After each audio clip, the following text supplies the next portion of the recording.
안녕하세요. 숯불이 짬뽕 알뜰 세트입니다. 2022년 이 사진 한 장이 많은 사람들의 공분을 일으켰었는데요. 곱창집에 주문한 요청사항이었는데 리뷰 이벤트 랜덤 가로 열고 아이 치즈 스틱 좋아함 가로 닫고 애기자니 벨 절대 X 노크 후 사진 보내주세요. 아이 깨면 환불 절대로 XXX 같이 진상 선물 세트로 주옥 같은 멘트들이 들어있었습니다. 이미 예전에 배달 기사 계단 소리에 아이가 깼다고 컴플레인 걸고 별점 1개 준 손님인 것 같다며 그냥 곱창집 사장님은 이 주문을 취소했다고 하는데요. 그러자 진상은 주문이 2번이나 취소되었는데 왜 그런가요? 라고 문자를 보냈고 라이더가 아이가 깨면 환불 요청 사항에 민감하여 배차가 안 된다고 설명하자 기분 너무 나쁘다며 아이가 깨면 진짜로 환불 요청을 할까요? 라며 좀 생각을 해보시라며 컴플레인 올리고 맘카페에 올려도 되냐고 물어봅니다. 사장님이 저번에도 노크 세게 했다고 별 1개 리뷰 쓰는 거 다 안다며 많이 올려달라고 하면서 다시는 주문하지 마시고 꼭 올리라는 대답을 했다고 합니다. 그러자 부들부들대며 지금 이걸 반드시 라는 답장을 했다는데요. 이번엔 이렇게 역사의 길이 남을 최악의 진상을 소개해드리겠습니다. 그럼 한번 볼까요? 바로 택배 착불 갑질녀 사건입니다. 2019년 네이트판에는 26세 여성이라며 아버지가 택배업을 하고 계시다는 글이 올라옵니다. 아버지가 빗물에 미끄러져서 허리를 다치시는 바람에 토요일마다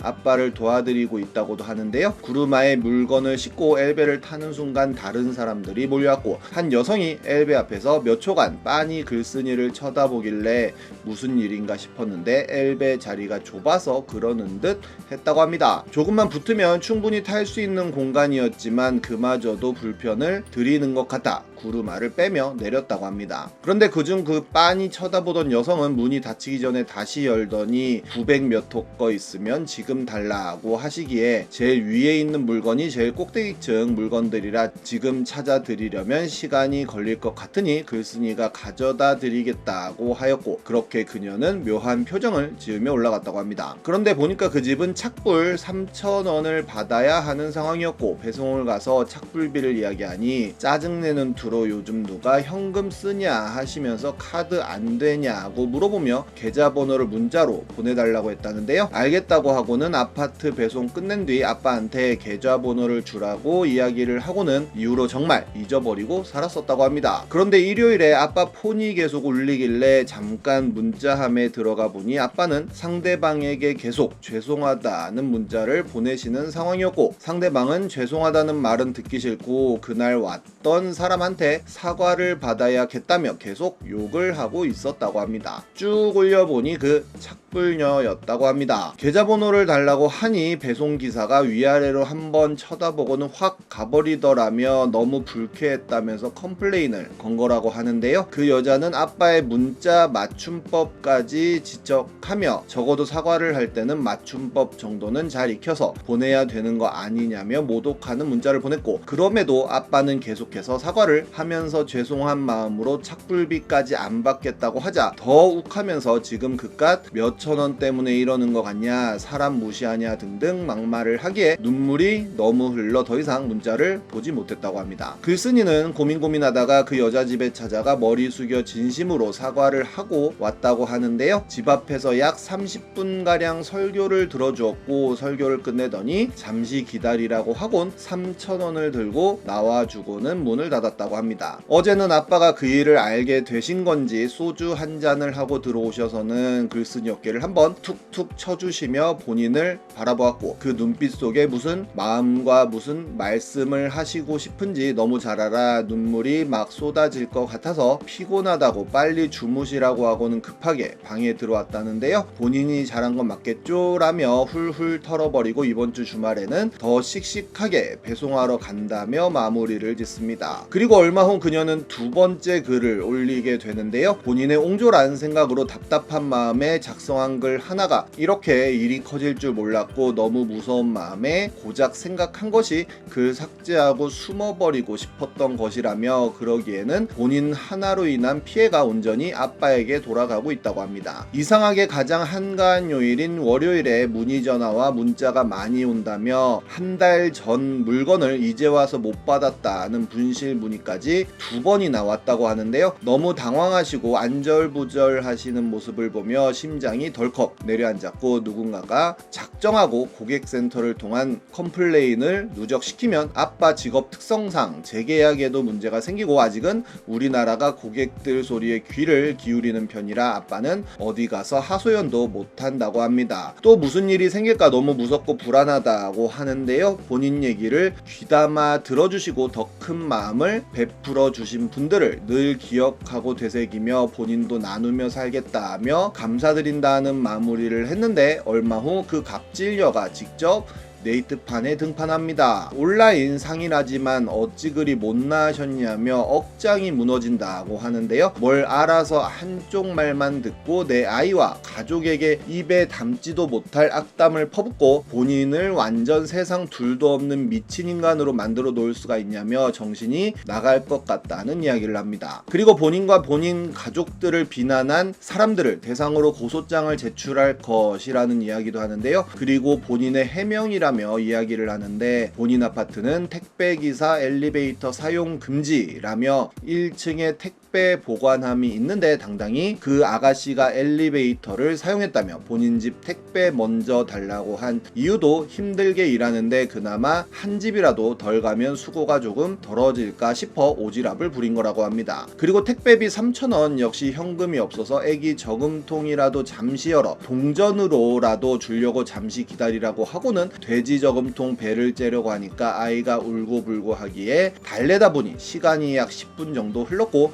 너무 기다리게 하는 것 같아 아무래도 계좌로 보내야 될 것 같으니 계좌번호 문자로 찍어달라고 했다고 합니다. 그랬더니 아가씨가 띠꺼운 표정으로 본인을 응시하더니 돌아서 가버렸다며 누가 봐도 불쾌한 상황 아니냐는 이야기를 하는데요. 그 후 아버지라는 분이 계좌번호 은행 이름 달랑 보내시고 바로 입금해달라는 문자를 2번이나 보냈다며 꼭 본인이 돈 떼먹은 사람처럼 닥달하기에 본인도 당시에는 괘씸해서 안 보냈다고 합니다. 그리고 본인이 컴플레인 걸었고 항의 지속적으로 한 것도 맞다고 이야기하는데요. 친절은 기본 중에 기본 아니냐며 두 부녀의 모습에서는 전혀 그런 모습이 보이지 않았고 굳이 그런 시선으로 고객을 응시했다는 건 당연히 본인을 무시했다는 생각밖에 안 들었고, 더 무엇을 어떻게 받아들여야 하냐면서 본인 성격 자체가 순간 아니다 싶은 거에는 확실히 행동으로 보여준다고 합니다. 아버지가 보낸 문자인 미안합니다, 불찰입니다,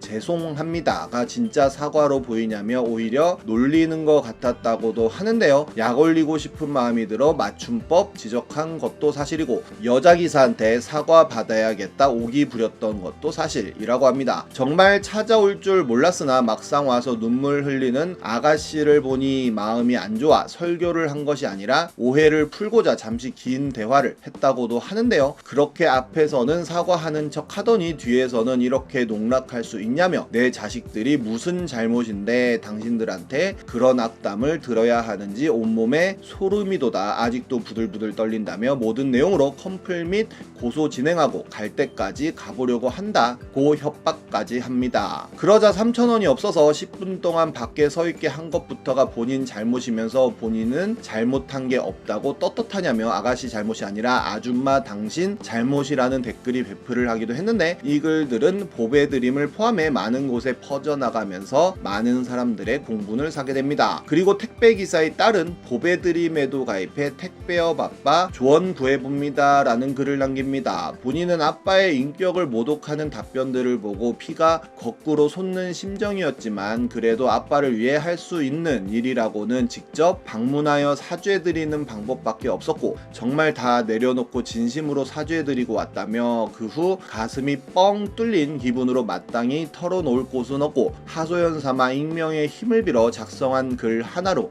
아빠가 고통을 받고 계시다는데요. 컴플레인이 누적되는 상황이고 택배를 착불로 시킨 후 착불비를 안 주는 고객들이 동시다발적으로 늘어났고, 그로 인해 아빠가 착불비 안내 문자를 다시 보내면 그걸 또 꼬투리 잡아서 아빠에게 무례한 언행을 하면서 마지막에는 꼭 컴플레인을 걸겠다는 이야기를 하고 전화를 일방적으로 끊어버린다고 합니다. 그리고 그 사건 이후 문 앞 배송 항의 전화와 분실했다며 찾아달라는 전화에 막상 방문하면 다른 물건과 착각했다며 헛걸음하게 하였고, 너무 어처구니 없는 항의 연락을 너무 많이 받고 계시다고 하는데요. 이런 아빠를 도와드릴 방법이 마땅히 없어서 고통스럽고, 아빠는 누적 컴플레인으로 재계약에 문제가 생길까 하루하루 노심초사하고 계시다며 정말 정직하게 살아오신 우리 아빠한테 왜 이런 일이 생긴 건지 그냥 능력 없는 본인이 한탄스럽기만 하다는 이야기를 합니다. 어떻게 하면 좋을지 조언을 받고 싶다며 글을 마무리하는데요. 이 글은 당시 굉장히 많은 뉴스에도 나올 정도로 큰 이슈가 되었고, 도대체 그 갑질녀가 누구냐는 사람들의 의문을 사기도 합니다. 얼마 후 잠실대교 밑에서 여성 추정 시신이 한 구 발견되어 신원 확인 중이라는 기사가 나왔고, 많은 사람들이 택배 사건의 피해자 따님분이 아니길이라는 답글을 남기기도 했는데, 그녀를 아는 사람이라는 분이 글을 올리게 됩니다. 결국 아버지는 택배 일을 그만두셨고 그녀는 워낙에 티를 안 내고 그런 애였다면서 매우 안타까워하는 내용이었는데요. 결국 여러가지 정보를 맞춰보니 그녀가 맞는 것으로 밝혀졌다고 하네요. 뻔뻔하게도 그 갑질 아줌마는 네이트판에 올린 글을 삭제도 하지 않았고 지금도 많은 사람들에게 욕을 먹고 있습니다.